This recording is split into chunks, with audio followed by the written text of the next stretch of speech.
You never really know what you're going to see when you set up camp in an RV park. And in Moab, the mountains just steal the show. You walk out the door with a cup of coffee and boom, red rock and blue sky. Hard to beat. And then, sometimes the scenery gets a little weird. Like I'm driving down the road and there's a full-on abandoned houseboat sitting out in the desert. No water anywhere, just parked like it's waiting for high tide. Then a little further along, I spot an old cab-over semi hooked up to a trailer that looks like it hasn't moved in decades. Moab's got character, that's for sure. And every now and then, you just have to admit, somebody's rolling bigger than you. I saw an RV where the guy had a full Honda Goldwing trike hanging off the back, lifted up, and still towing a Jeep behind it. I mean, respect. That's a rolling garage right there.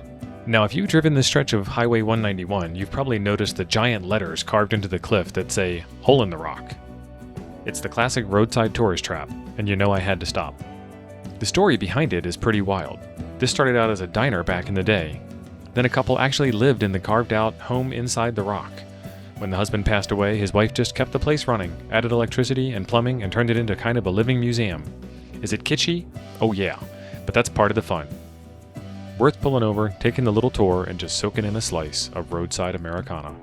Definitely one of those, well, I can say I've been there now, kind of stops. Now, if you want a different flavor of history, the Moab Museum is where you'll find it. They do a really good job telling the story of how this little desert town grew up. Moab used to be all about uranium mining.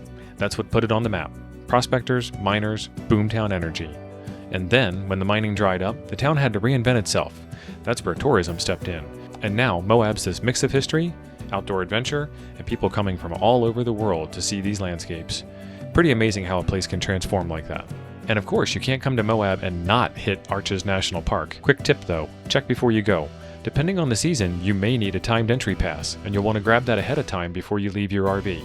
Saves you a headache at the gate. The park itself, it's like walking through another planet. Over 2,000 natural stone arches have been cataloged, plus all kinds of spires, fins, and formations carved by nothing more than wind, water, and time.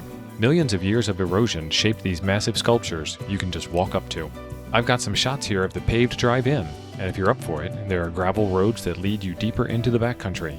Hiking trails everywhere, too.